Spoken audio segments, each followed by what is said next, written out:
Good morning, Patriots. Today is December 1st, 2021. I want to welcome you to the Red, White, and Blue Show with the Patriot Ben Garcia. I also want to go ahead and talk about a few points that we're going to hit today on our Rumble Show.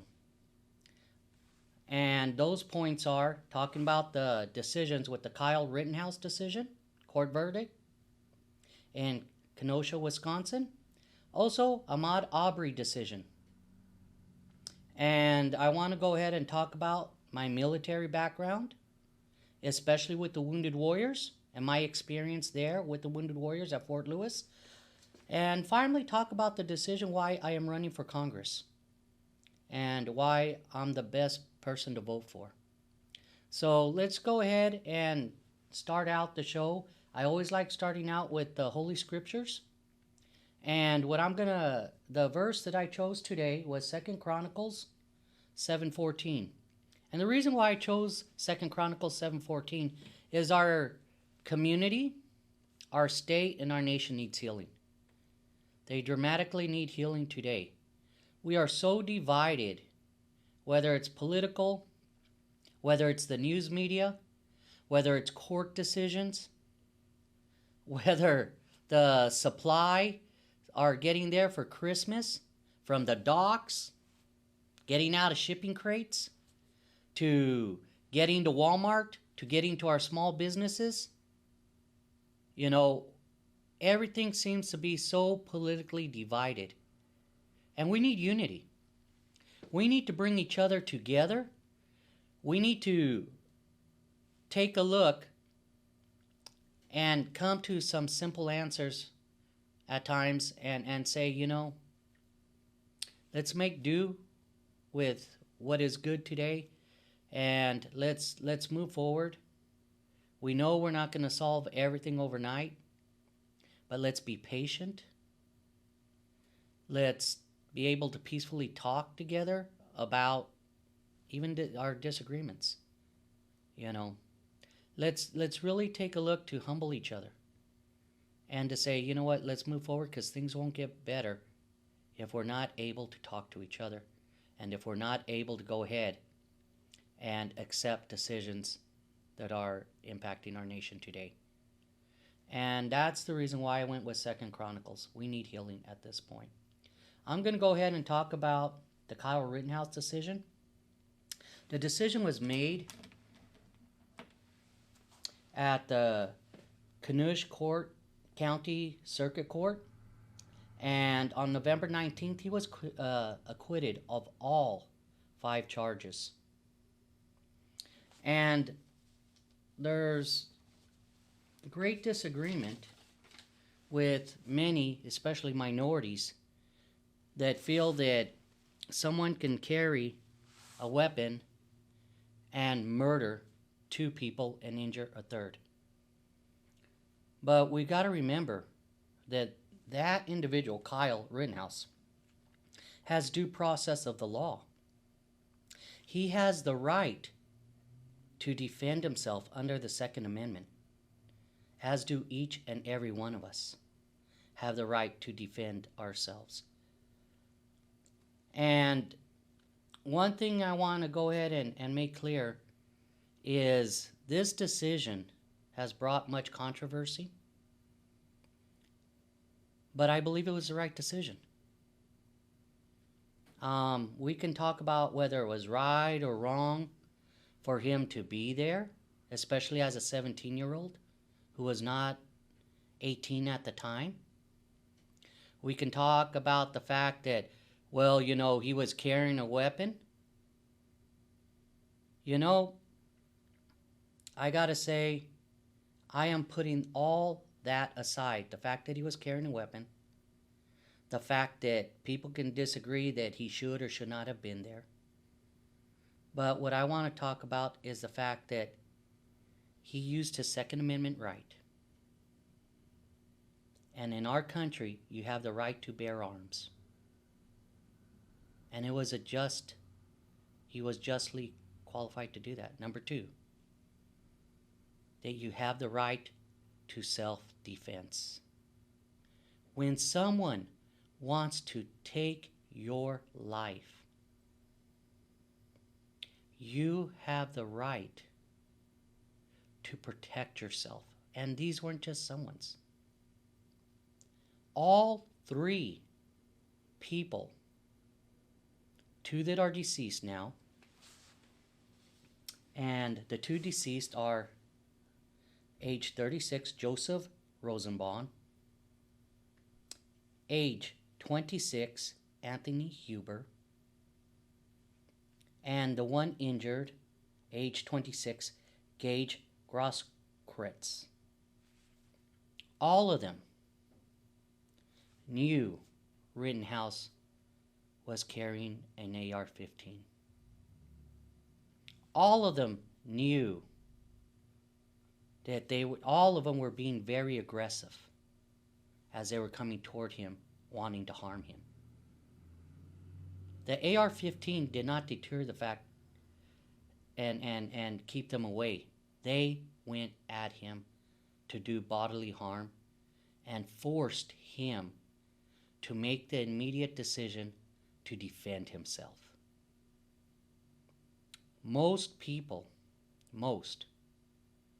probably would have done the same thing if their life was in danger and you were surrounded by a mob of people who are, and I'm not saying these folks were, destroying things, but the scenery around, you have fires, you have people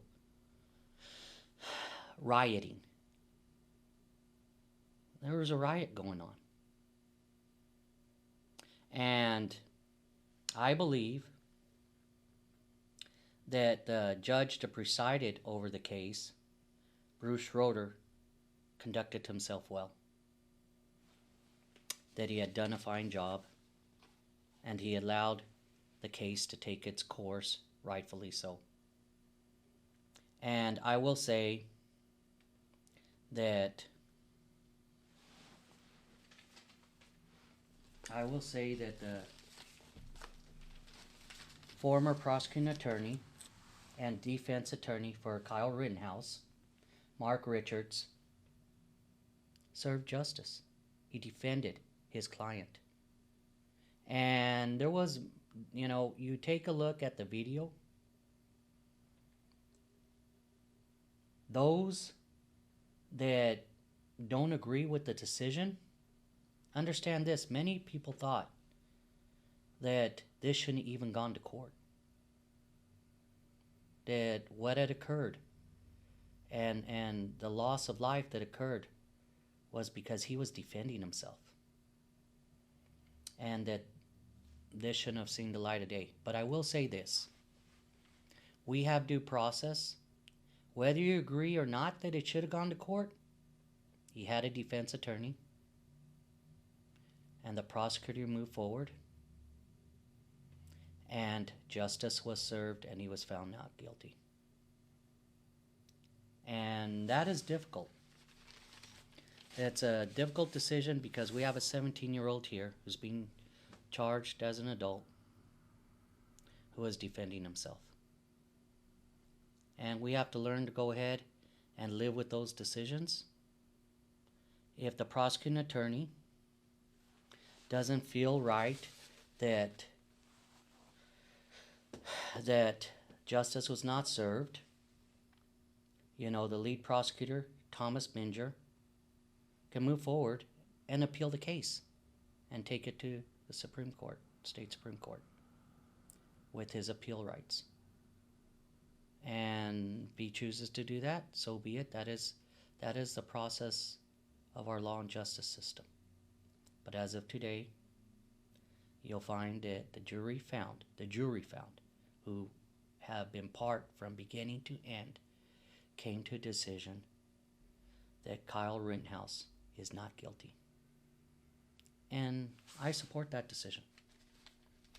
So I want to be able to go ahead and let you know that I believe justice was served.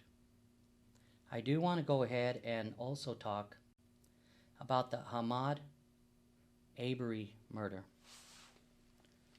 And this, I gotta tell you, this was very difficult.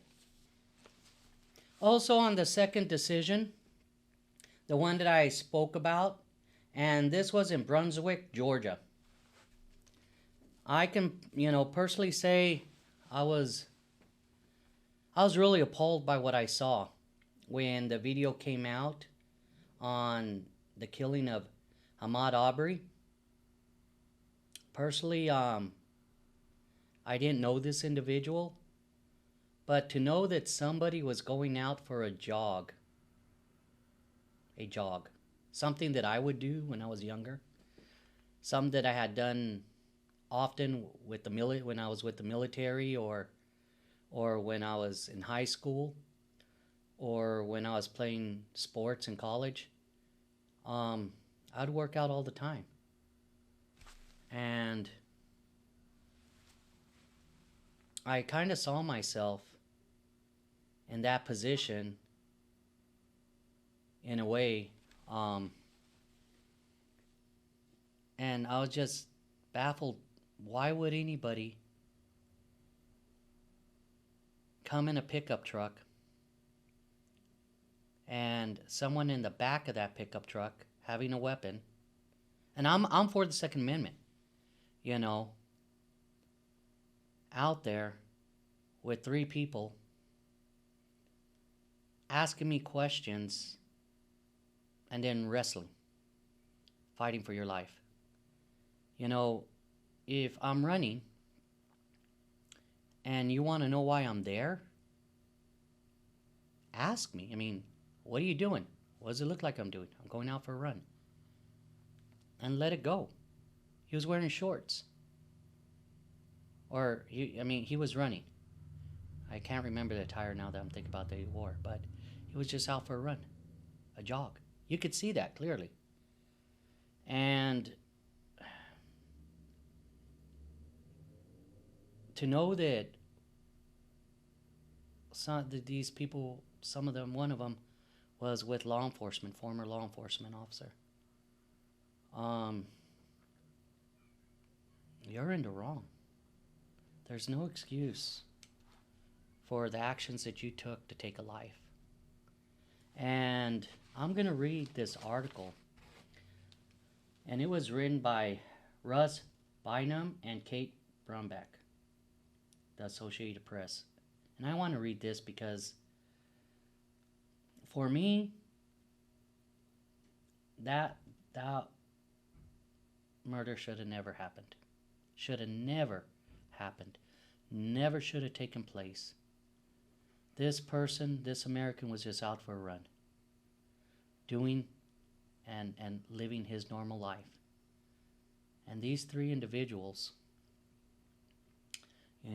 Travis McMichael, William Rhodey Bryan, Gregory McMichael, were found guilty. And I'm sure that they repent for their actions, but it's these things and the actions that they took that continue to bring unrest to a divided country right now. So I'm going to read this. The video of the Ahmad Arbery shotgun death was a shocking piece of evidence that suddenly brought the black man's killing into the national conscious. But the murder conviction of the three white men who chased him may have been secured as much as their own words to the investigators the day of the shooting. Greg McMichael, who was in the bed of the pickup truck, and his son killed Aubry and told police the black man was trapped like a rat, and he told Aubry, "Stop or I'll blow your blank head off." Statements like that allowed prosecutors to give context to the short video that didn't show the entire shooting and had little of the 5 minutes that the men chased Aubry. It's those statements that screwed the defense more than the video. If they had ever talked to police, and if they said, "We saw him talking something from the property and running," there's an okay shot that the jury might have acquitted them, said appellate attorney Andrew Fleischman, who followed the trial from Atlanta. What they said, the shooter Travis McMichael, his dad Greg McMichael, and the neighbor William Rhodey Bryan all spoke extensively and candidly with Glenn County investigators just hours after the Aubry was killed in Brusque, Georgia neighborhood in February 2020. They told police they weren't sure exactly what Aubry had done wrong, which would later be a big blow to their defense that they were making a citizen's arrest. The citizen's arrest law, largely repealed by lawmakers after Aubry's death, required a person to see or have immediate knowledge of a crime being committed or have reasonable suspicion that someone is fleeing a felony in order to justify a citizen's arrest. I don't think the guy has actually stolen anything out of there, or if he did, it was early in the process. But he keeps going back over and over again to this damn house, Greg McMichael said, according to a transcript of the interview that Glenn County Police Sergeant Roderick Nohili read in court. Bryan was on his front porch when he saw Aubry run past with McMichael's truck close behind. He told police he didn't recognize any of them or know what prompted the chase, but still joined in after calling out, "Yeah, all got him?" In an interview with Georgia Bureau of Investigation, Bryan said he wanted to take a photo of Aubry to show police, but couldn't point out any crimes Aubry had committed. "I figured he had done something wrong," Bryan said. "I didn't know for sure." The statements allow prosecutor Linda Dunikowski to methodically pick apart the defense arguments. Nobody was talking about a citizen's arrest, and I don't mean using the magic word citizen's arrest. I mean no one saying, "We saw the guy commit a burglary and we were going to hold him on to him so we could turn him in over to the police because he committed this crime," Atlanta defense attorney Paige Pate said. Defense case. The left the attorneys for the men to struggle to explain away their statements. The evidence suggests that Rodney Bryan legitimately struggles to find the right words. Bryan's lawyer, Kevin Graw, told jurors in his closing arguments Monday.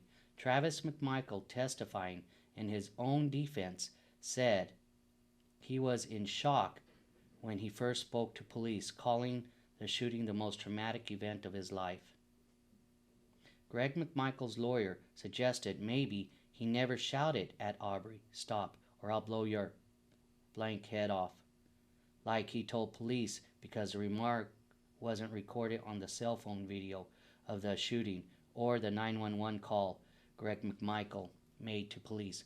Both of those recordings covered only a small part of the 5-minute chase that ended in Aubry's death.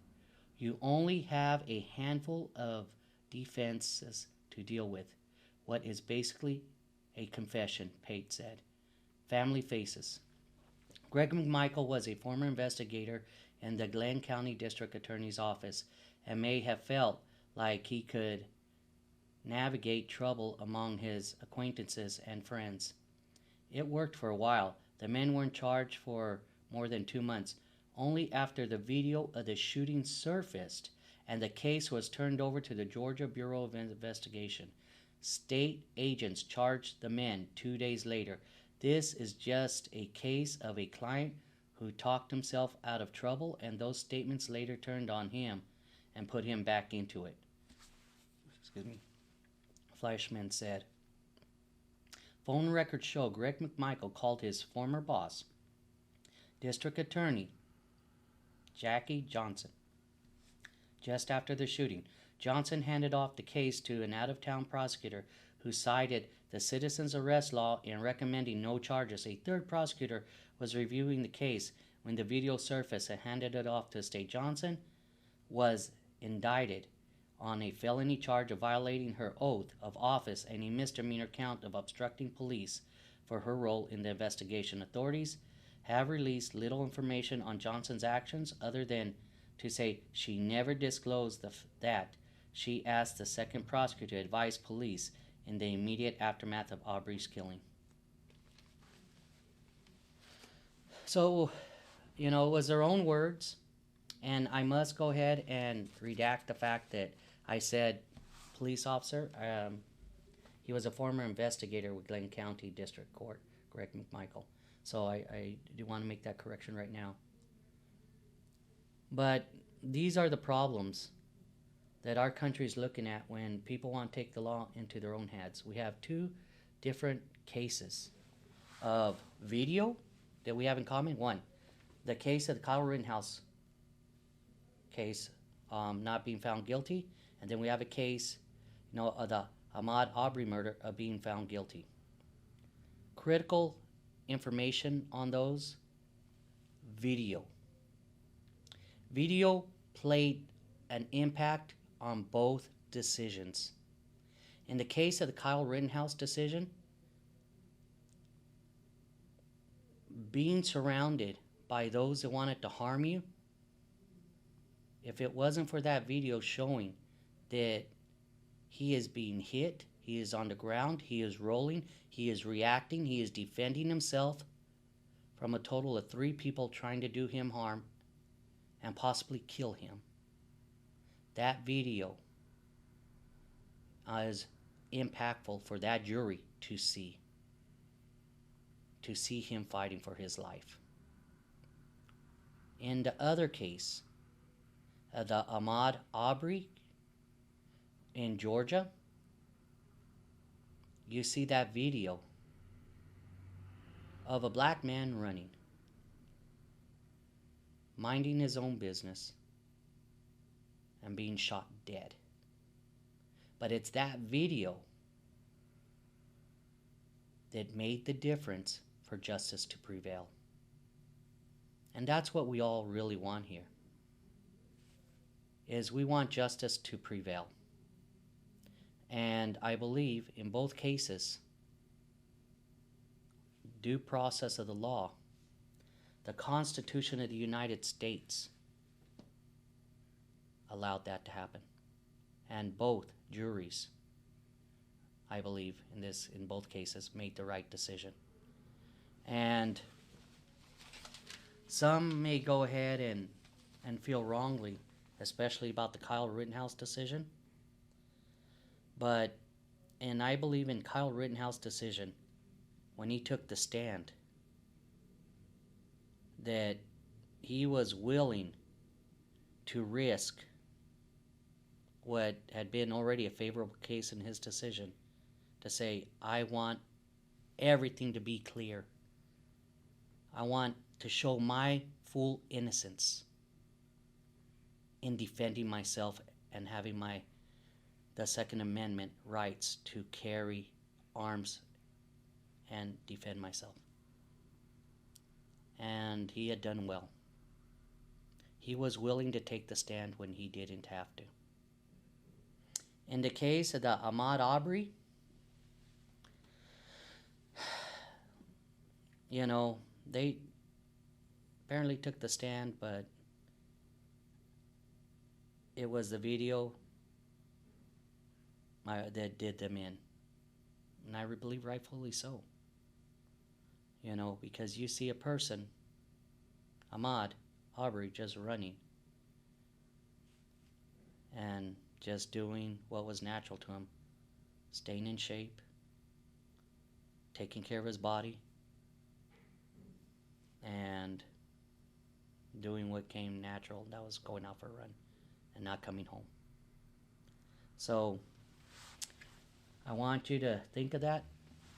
Think about the healing that we need to look at for our city, our state, our country.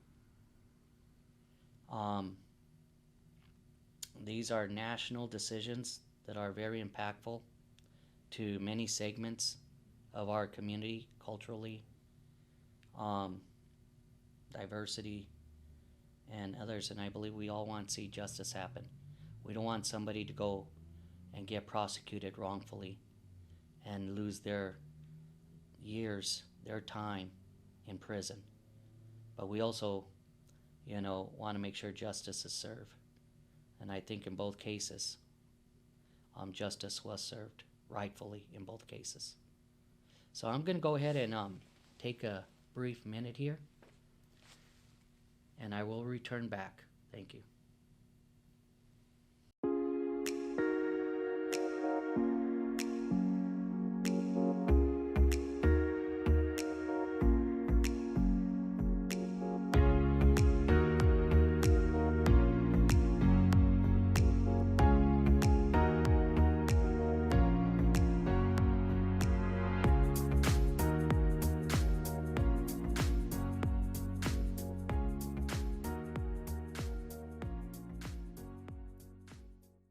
Okay, returning back to the show. Welcome back, Patriots. One of the things that I love to promote is our Constitution. And once again, I want to promote the Constitution. Please feel free to contact the National Center for Constitutional Studies. That is 800-388-4512. Yeah, 100 pamphlets is 44 cents. Please feel free to go ahead and get with the group, get with your family, purchase those, and pass them out. Give back to our community if you can. I'll be doing that very soon. And to let you know, they have them in Spanish. So I want to let you know, please, get this nice pamphlet of our Constitution. And I also want to go ahead, and I'm a big promoter of our Veterans of Foreign Wars, our VFWs. Our VFWs are declining in numbers. They're all over our country. We've had a 20-year war, both in combination of Operation Iraq Freedom and Operation Enduring Freedom. You know, OIF, OEF veterans. And I know we all have busy lives, but it's important that we start increasing our numbers to the VFW. Not just important for that, but it's a place to where we can make a difference in our community with our veterans, and also go ahead and work with our local communities. I can remember some of the VFWs organizing, sending gift packages when I was in Iraq. And what I really cherished on some of those gift packages was the small hand-size American flags. And those flags came with signatures of the local students, our young children, now that are adults, obviously, because I was back in 2004. And you would read their little notes, you know, in support of this flag right here, in support of our Constitution, in support of us being soldiers, men and women wearing the uniform from their community, and saying, we love you, go and get the bad guy, be safe, I'm thankful. Comments like that from our young children. And, you know, the VFW offers scholarships for those that are proud to be American, for writing letters. So please get involved in your VFWs. Go talk to the district commander. Go talk to your local commander and see what you can do to participate. Our numbers are dwindling, and we need to improve those numbers. We need to get involved, and it's a way to go ahead and utilize your veterans benefits. You know, that's one of the benefits of being a member. Using the facility, getting with other like-minded people. And if you feel like giving back to your community and making a difference, organizing from there to make a difference in doing parades, you know, celebrating, like, for example, doing a 4th of July event. So, you know, please, go reach out to your local VFWs. Tell other veterans to join and make that difference. Now going back to the Aubry and Kyle Rittenhouse verdicts. I want to tell you, when I saw the Ahmad Arbery murder, and I'm talking about this because it's pretty emotional to me. You know, I remember the Rodney King beating, and I'm for law enforcement. You know, but I know a lot of law enforcement officers would have never conducted themselves in that manner. Some of them I played football with. Some of them have their own families, and now their children are serving our country. They would have never have conducted themselves in the manner in which the LAPD did. And I trust them. But being 19 years old in college, being Ebony Senate rep at YBC, and seeing what had happened with Rodney King, that was horrific. That was horrific. I'd never witnessed, and you know, to the best of my knowledge, there really hadn't ever really been any video like that, other than maybe, you know, you've seen the abuse of years ago, the water hoses being used on freedom marchers, blacks, you know, but I had never seen something like that on video where you have a number of police officers beating Rodney King. And I'm not justifying what he did was right, by no means. You know, he was speeding, he was putting the public at risk, he could have killed somebody. And the reason why I bring up the Rodney King is this. It's interesting that people go, Kyle Rittenhouse drove to Kanush. Kyle Rittenhouse didn't have to be there. You know, well, you could say a lot of that about the marchers, about the rioters. Were they all local? You could say that also, you know, about the fact that, you know, Rodney King's actions that were illegal, what did he do? He was speeding. He put the public in danger.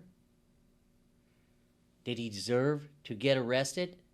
And if they had to wrestle him or knock him down or whatever they had to do, but once they gained control of him, then put him in the police vehicle. But they went way past that. They beat him badly. So, the Kyle Rittenhouse decision, it didn't have with the fact that he shouldn't have been there. He was 17. No, he had the right to self-defense. And he didn't break the law. He didn't break the law.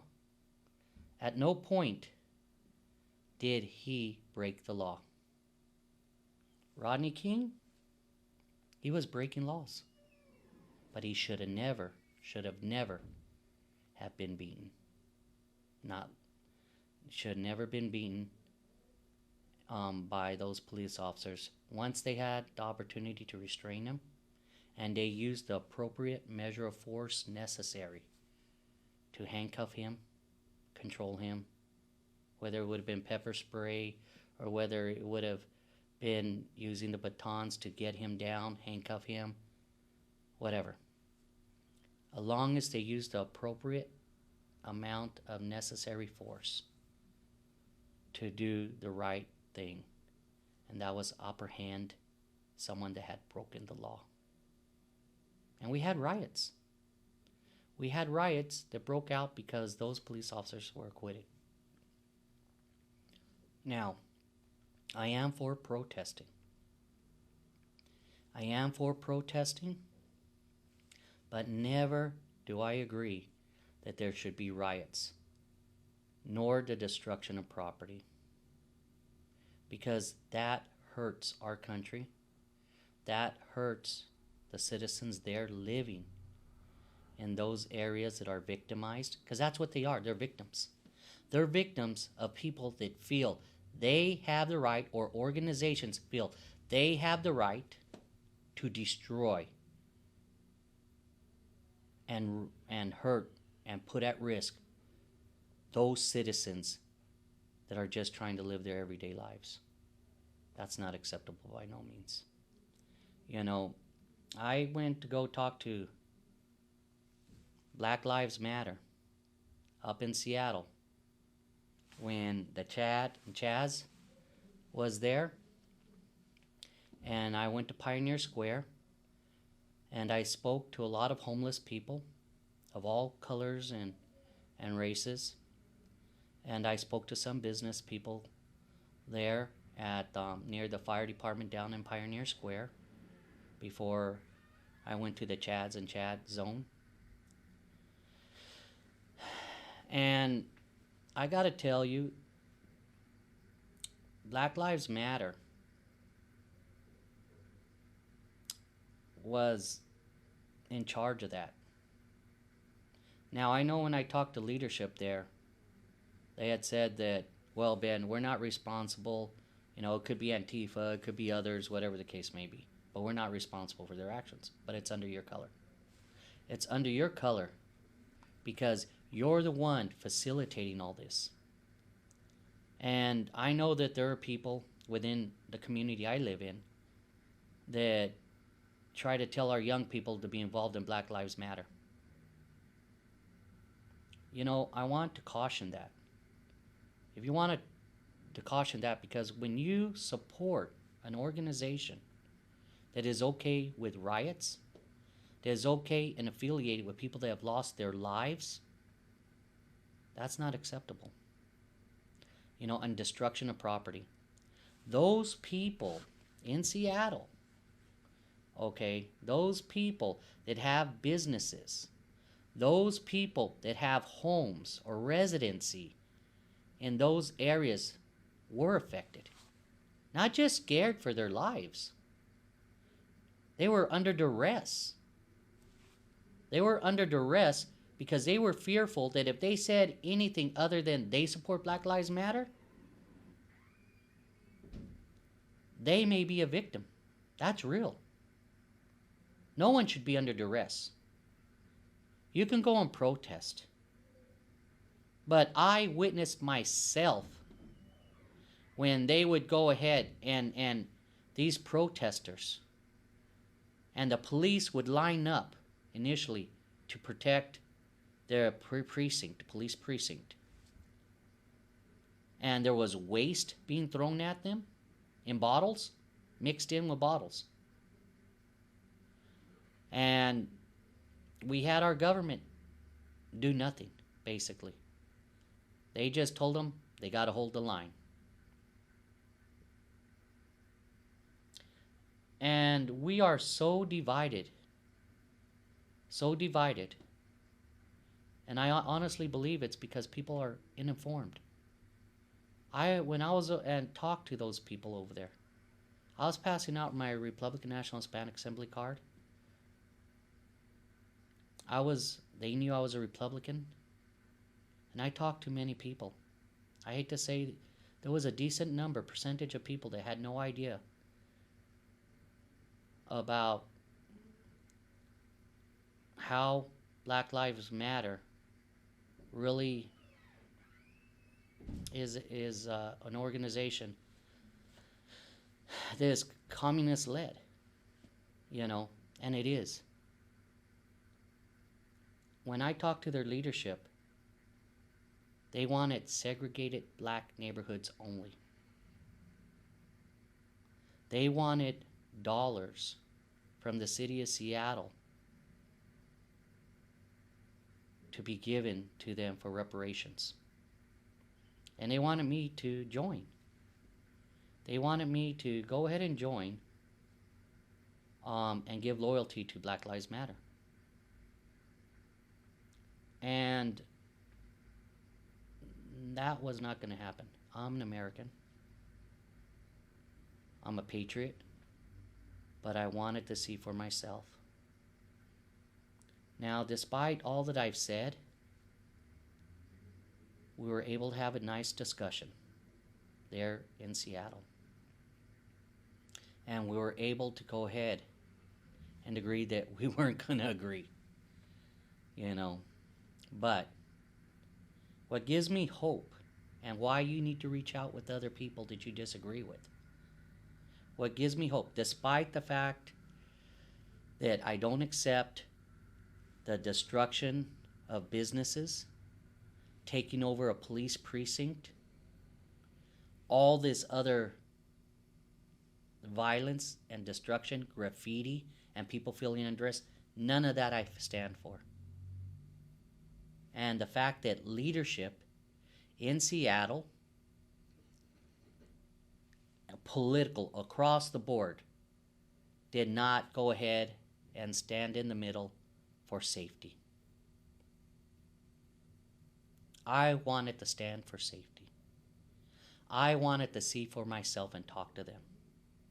I wanted to see how it is that we can come to an understanding. None of the other politicians did that.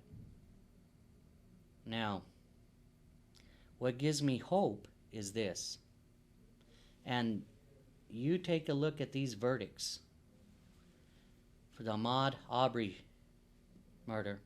Justly, the men were found guilty for that murder. Kyle Rittenhouse, justly found not guilty for defending his life.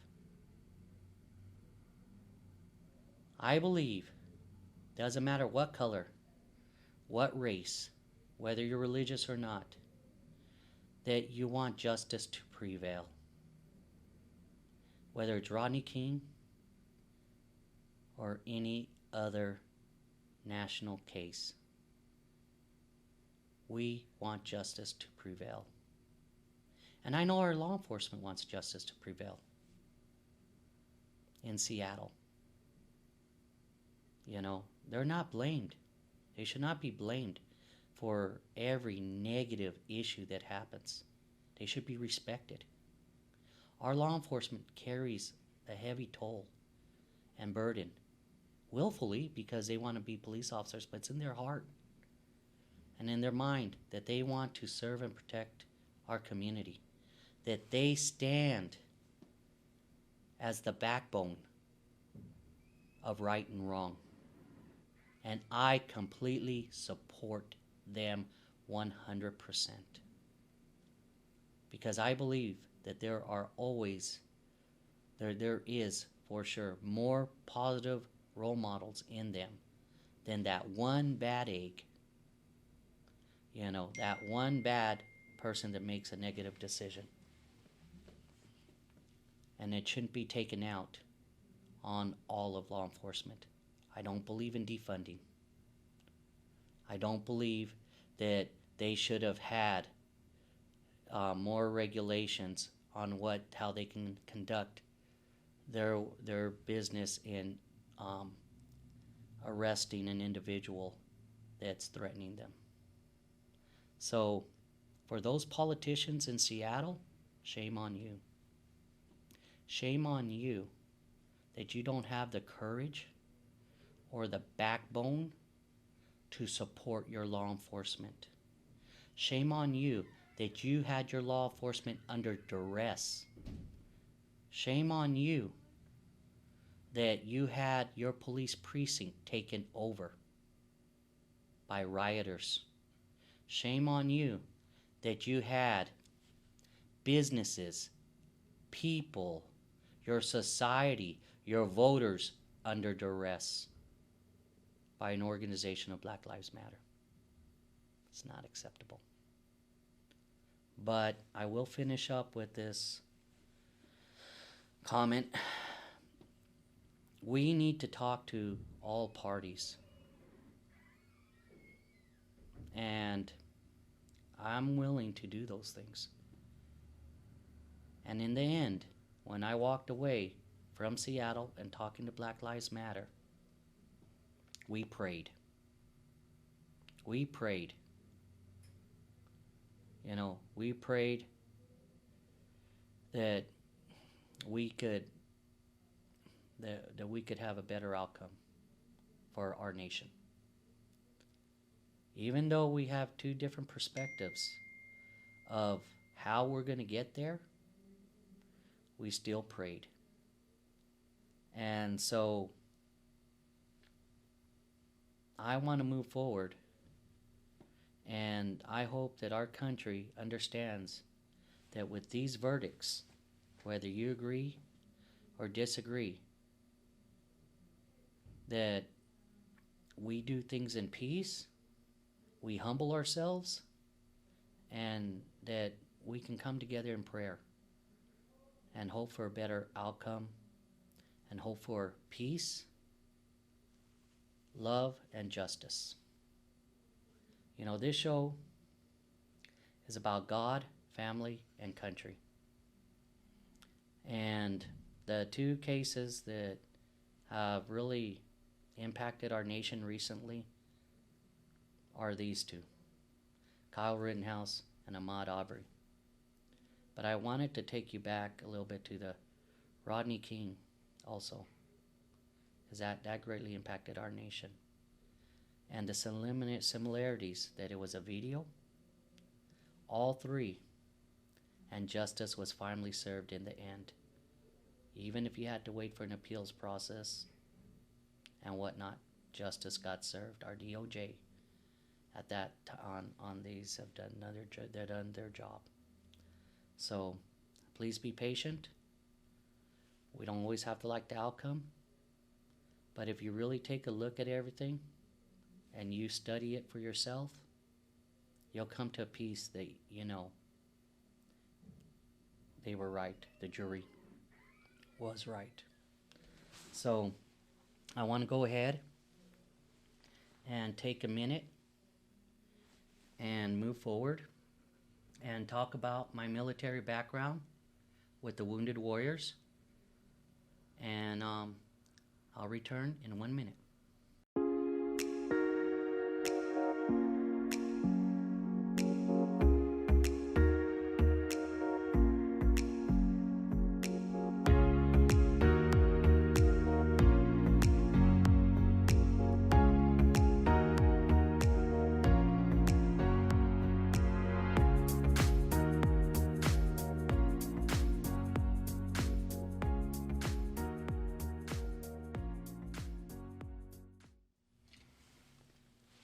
Welcome back, Patriots.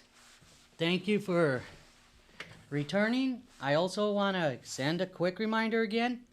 Please order your pamphlet. 100 pamphlets gets you a purchase of 44 cents each. Pass them out to your family and friends. Give back. It is Christmas time. And let them know to get the Constitution of the United States. Again, that phone number is 800-388-4512. That's from the National Center for Constitutional Studies. Go check them out. Look them up. Also, please be part of your VFW. The numbers are dwindling down. They're an important part of our fabric of our nation. We need to support the VFW. If you're a combat veteran, I know you have a busy life. You've got your family. You've got your friends.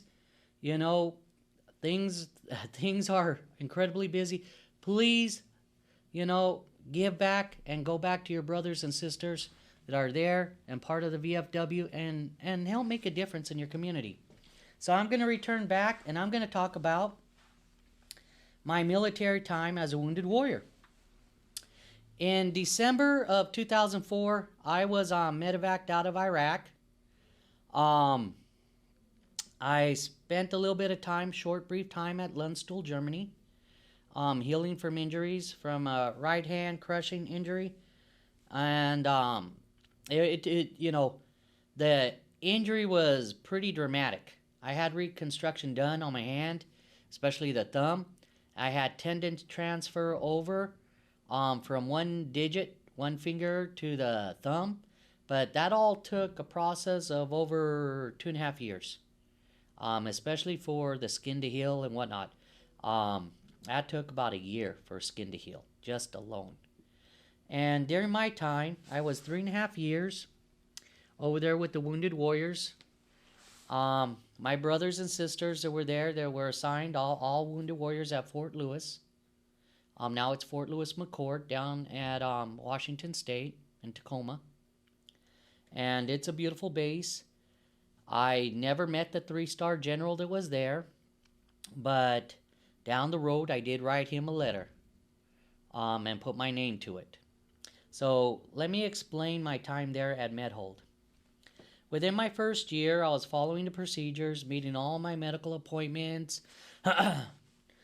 doing what command wanted me to do with the wounded warriors, and, be involved with your case manager. Follow your medical appointments. Don't miss any. And just go ahead and follow your orders from your platoon sergeant. And make those medical needs. Well, during the time there, I spent quality time and had roommates assigned to me. And one of my roommates was also going through the Medical Evaluation Board and the Physical Evaluation Board, the MEB, PB process. And during that process, they determine, what injuries you have, whether or not you're fit to continue to stay with the military. And if you are, you return to your duty station and your unit. If you're not, you end up getting a medical discharge. Now whether that medical discharge means, what percentage you will receive from the Army, or if you'll end up receiving a retirement from the Army at what percentage. So one of the things that I got to learn is that they have a quick, streamlined process. Now, there are soldiers that are always going to try to stay maybe on orders at that unit as long as they can. You'll have a few of those, but it's not a whole bunch. My time there, we had a number of people that had serious injuries. And your injuries, once you get to optimal level, to where they say, okay, you've reached a certain level that, guess what? Despite what your injury is, that's the peak.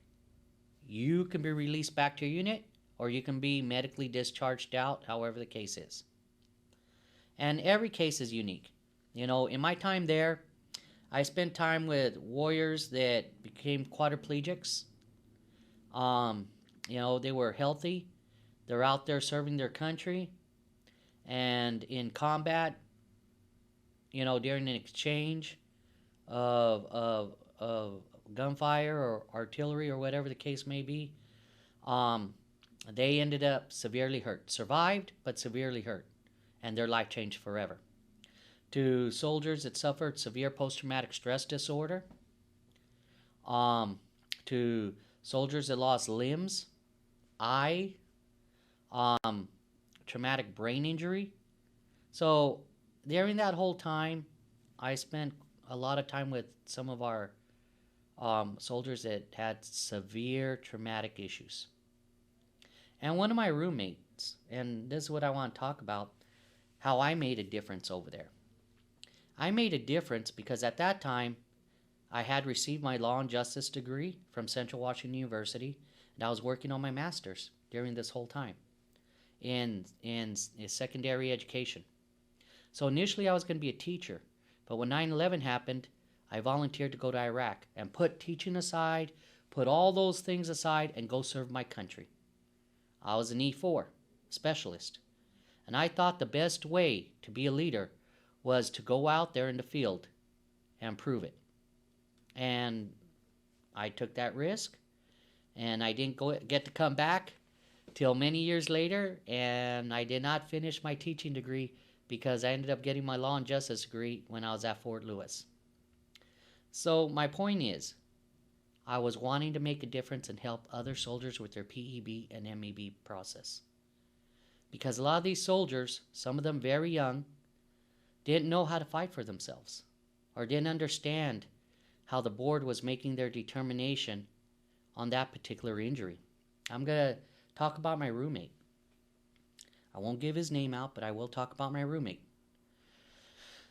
My roommate came out of high school and graduated high school out of Hawaii. And I can't tell you whether it was Iraq or Afghanistan at this time, but because I don't remember. But artillery started coming down. This was the situation he was in combat. Artillery started coming down. The shrapnel ripped right through his torso. And I mean a number of pieces of shrapnel. If he were to lift up his shirt, you would see the scars of that shrapnel from one part of his body through the other. He actually died. They brought him back to life, though. The interpreter that he was with, he was done.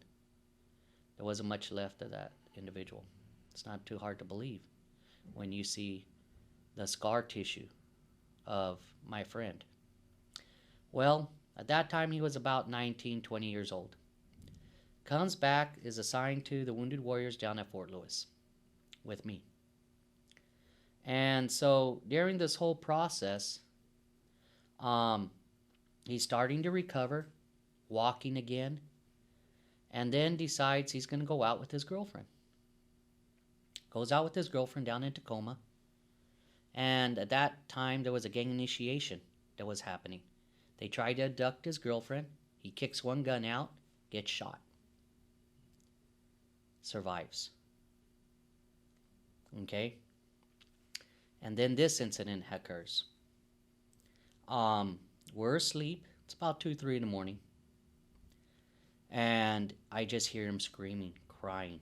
I get up because of the disturbance, obviously. I see him, he's just sweating profusely and screaming and crying. I grab his feet and I said, said his name. Excuse me. Said his name and go, you need to get up. He wakes up and he's like, what's going on, Garcia? I go, you're having nightmares? You know, you're sweating profusely, you're screaming. I need, you need to go ahead and maybe if you need to go take a smoke, go outside, wash your face, do what you need to do to regain your composure, And he did. And my point of telling you all this is because I'm going to tell you how I helped this one soldier. And I helped other soldiers. So, again, I hear him another night. He's crying. I get up. And he's on the phone. And while he's on the phone, he hangs up after I get up. And I go, hey, what's going on? He goes, Ben, I'm the last one. And I'm trying to figure out, what do you mean that you're the last one? He goes, no, I'm the last one. Well, explain to me what you mean by that. He goes, I graduated from high school at Hawaii. There were 4 of us when 9/11 happened. Out of my class, all of us, 4 seniors, decided to join the U.S. Army. This phone call I just received, that was the 3rd one that died in service to our country. He is the last remaining of the 4 that came back home. Now, the point why I'm really talking about the Wounded Warriors and about our government, and about our breakdown, is this. He came in real happy one day, ready to go ahead, and was excited, and he said, in 2 weeks, I'm going to be discharged because the military recognized my post-traumatic stress disorder. I said, great, let me see your paperwork. No, Ben, no, let me see your paperwork. And we had a discussion, then he let me see his paperwork. And I told him, you're going to appeal this. It's like, no, I'm going to stay here 6 more months. I go, look, you're going to appeal this, and this is the reason why. Because they said your post-traumatic stress disorder is pre-existing. That means before you entered the military, you had post-traumatic stress disorder already. Now, here's this 23-year-old. Basically, he was 23 at the time, who at times has suicidal thoughts, who suffered severe post-traumatic stress disorder. At his prime of his life, He was willing for our country to give everything he had. And he almost did. And he actually did die. And they brought him back. And for our leadership to go ahead and rob our service men and women like this is wrong. I continue to fight for others as an E4, and I wasn't very well liked. And I put my name, and I had mentioned earlier, that 3-star general, that letter to the 3-star general and to my commander about my issues on getting fixed on my hand and arm. And I hate to say this, but leadership asked when, because I sent it out, not just to them, to our senator and to our congressman. And the reply was this: what do we know about Garcia? Well, he's been a model soldier. He's met all his medical appointments. He's gone all the way through leadership to tell about the grievance and given a lot of time. And he wants to go back to combat. And they said, sign him a new case manager. See, they don't necessarily care that they rob our military veterans, our military active duty soldiers. And many of the leadership shuts up because, you know, they're at a unit that if they comply, they streamline, they're in a good position. But for me, I wasn't going to accept that.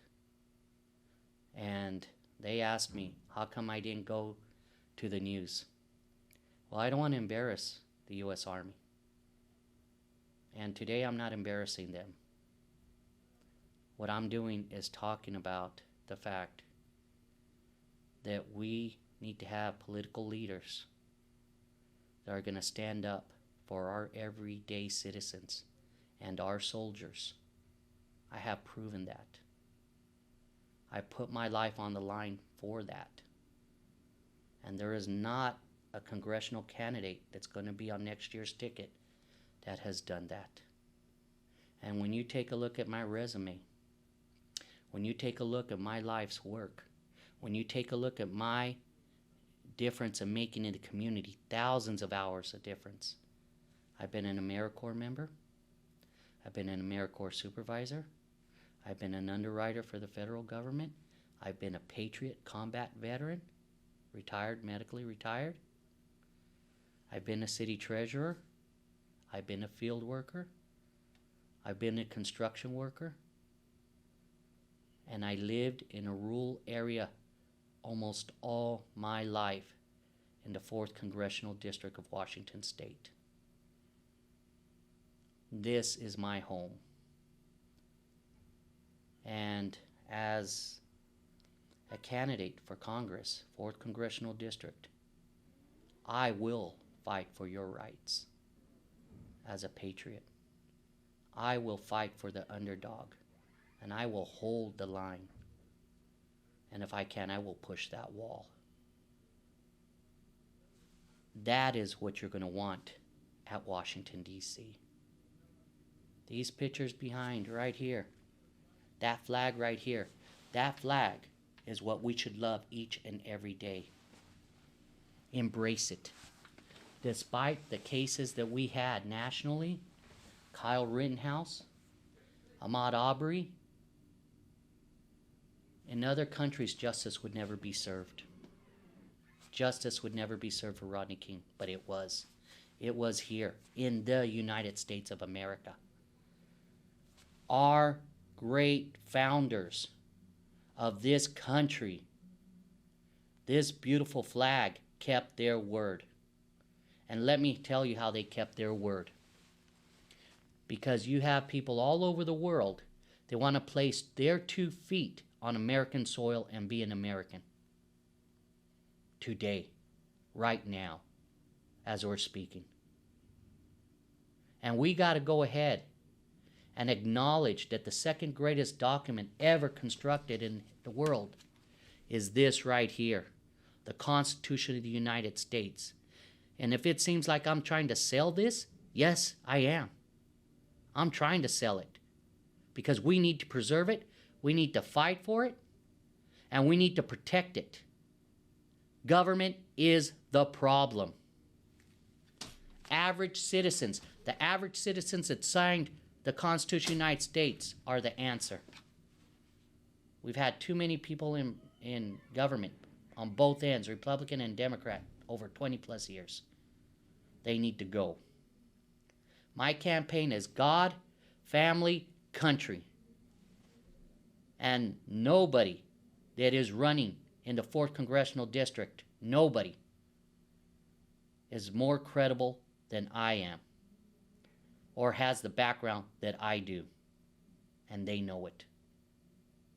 So I hope that you will support me. You will support me and that you will finance me. I am asking that you go to my website, votebengarcia.com. Please go to my website. It's in English and Spanish. For Spanish, you have to go to the languages, and you'll be able to find it. Again, that is votebengarcia.com. And I hope that you'll donate. I ask that you donate at $10 per month. It makes all the difference in the world. And please feel free to go to the website again and contact my office if you want to speak with me. I greatly appreciate it. God bless you. Glory and all glory is to God, for he shares it with nobody else. It's all his, and he does what he wishes. And next segment, we will be talking about the Mississippi abortion law that the Supreme Court today is looking at, and to see what the Supreme Court's going to do with that case, because they're hearing it right now. And I also want to talk about our farmers and our ranchers and how important it is in the 4th Congressional District. They are to our way of life. You know, I'll talk more about that. God bless you. God bless our country. Godspeed, audience.